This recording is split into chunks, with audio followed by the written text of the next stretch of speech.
My name is André Osborne of Alex Lexington, and I'm joined here today with Danielle Dawkins Osborne of Alex Lexington Diamonds. Hi. This We is your show. I'm just here to so I don't get don't do fined. this. Oh, you caught that on camera, didn't you? Anyway, roll the intro.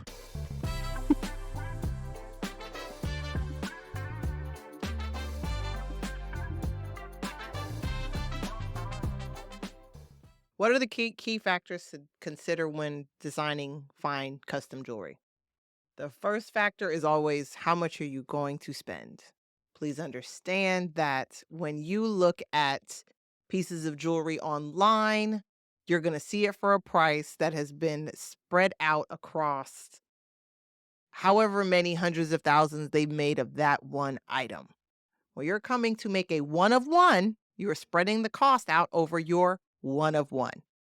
So if you like the price that you see on the piece you saw online, I suggest you go get it because when you're doing something custom, you can almost certainly 2x, 3x that price because you're going to pay for the time, the custom, the labor, my expertise, the expertise of the people who make jewelry for me. That I, costs I money. want to throw this in though. Look at the materials that are being used for the item that you're looking at online. Is it real? Meaning, are they using gold? Or are they using silver? If it is a company that specializes in clothes, chances are that is not gold. That is not silver. It is plated. I guarantee it. That affects the price dramatically. Now, if you just want costume jewelry, wear costume jewelry. I do know that from personal experience, gold feels different. It makes you feel different. Makes you look different. Okay. So, things to know. Can you explain the importance of the 4 C's when buying a diamond?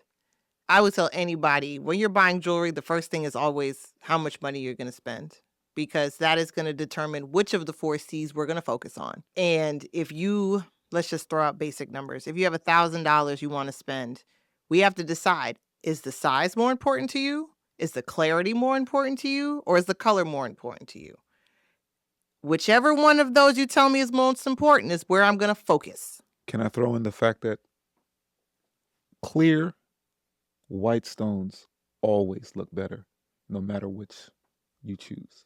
Absolutely. But if you tell me size is better, either the clarity and or the color is going to go down so that we can get the size if we're stuck at a specific dollar amount. If you tell me the color is most important to you, Danielle, I don't care. It has to be it has to be collection grade. It has to be DEF. Okay, great. So that means either the clarity or the carat size is going to go down. So once we set a budget, you have to, when you're talking about diamonds, the 4 C's, I'm going to ask you which of the 4 C's is most important to you. You blew straight through the stop sign. What is collection grade? I said what collection grade is. DEF. Okay, Colors. I'm sorry, just to be sure. Yes. Collection grade is something I don't think everybody knows what that means. So, I thought I explained it. okay, cool. Just being sure. Okay. What advice do you give clients who are purchasing their first luxury jewelry piece? If it's your first, I always say start with the basics. Start with the pieces you're going to wear every day. Don't go buy something that is you're only going to wear on special occasions unless you have a lot of special occasions. If you're someone that goes out all the time and you need go out jewelry, so to speak, then that's great. I always start with the basics. You need some diamond studs, a diamond pendant, maybe a tennis bracelet and a tennis necklace. Those are your basics. Once you get past that, then you start talking about, I don't know, diamond hoops, diamond. What was your next special piece that you went with? The last special piece I did was my kids' names. I have it on. It has Madison and Xavier's name on it, and this is the piece that I wear every day without fail. I don't care what I have on, I'm gonna put this necklace on. Okay, cool. Why do you think many people are unaware of the true cost and value of fine jewelry?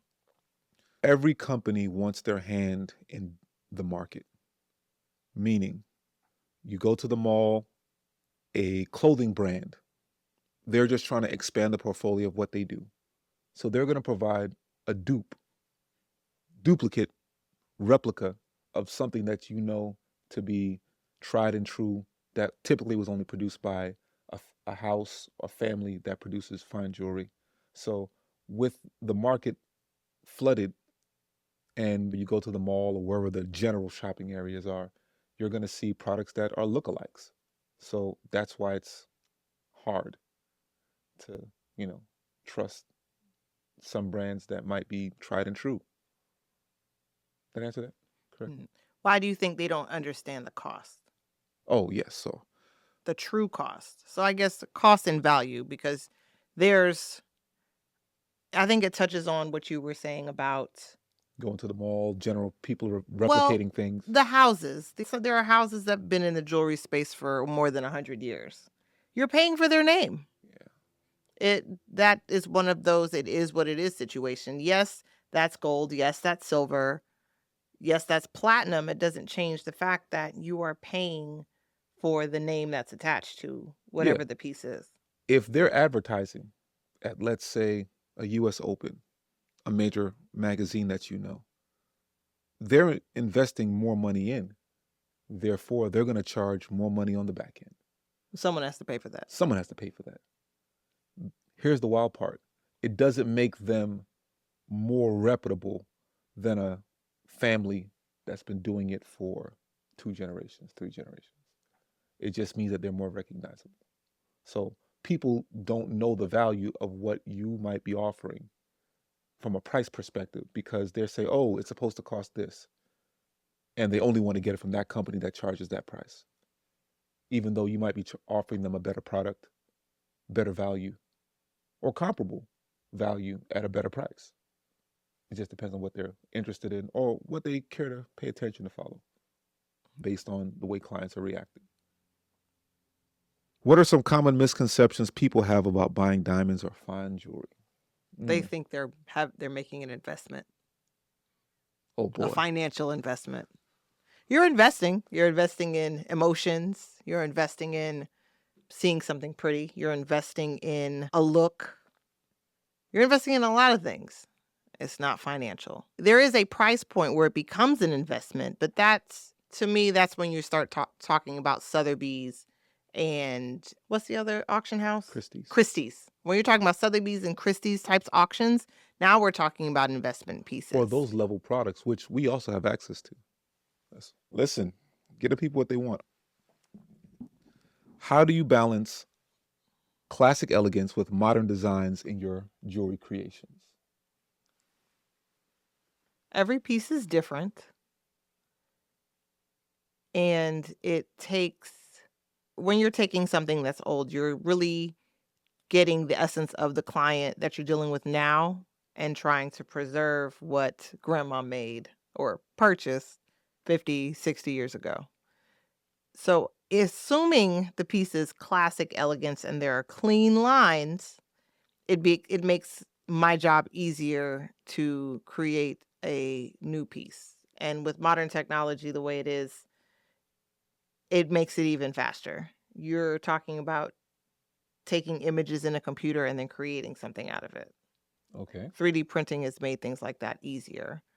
And it's just a matter of capturing the client's essence, so personality, better description, and putting that into the piece. All right. So I'm gonna add some. Pause. Am I still? Don't worry about it. I'm still behind the mic. You're wrong. You need to write that down. You hear what he said? See, the cameraman's writing checks. that's your ass is gonna have to cash. You're gonna have to cash it. It's gonna Bless cost me your more than it's heart. costing me already. Listen, Okay, we're good. you knew I was expensive when I got here. All right. I was gonna add, with the modern concepts of classic jewelry with clients, when my clients come in and I'm educating them on the other services that we provide, I generally say, hey, if you have something old that you want to repurpose, the men generally say, oh man, my wife has her grandmother's such and such. But I say, check this. We can take that.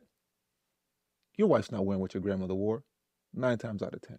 We can take that, sketch out something more modern, clean lines, simple, and put some better stones in sometimes, because a lot of the older cut stones are old minor. They're a single cut, but the design and the spirit of what it is, almost like redoing a classic car. It doesn't even have to be grandma's piece. I've had clients where I've redone their engagement rings, Oh, whether it be an upgrade or they just decided they no longer like the setting it's in, and we just take the stone out and we build a new setting for it. money's different now. Life has improved. Exactly. The old center stone can become the new side stone, and the new center stone can be way bigger because more carats is better than less carats. Always. Write that down. Family motto. That's my motto. All right.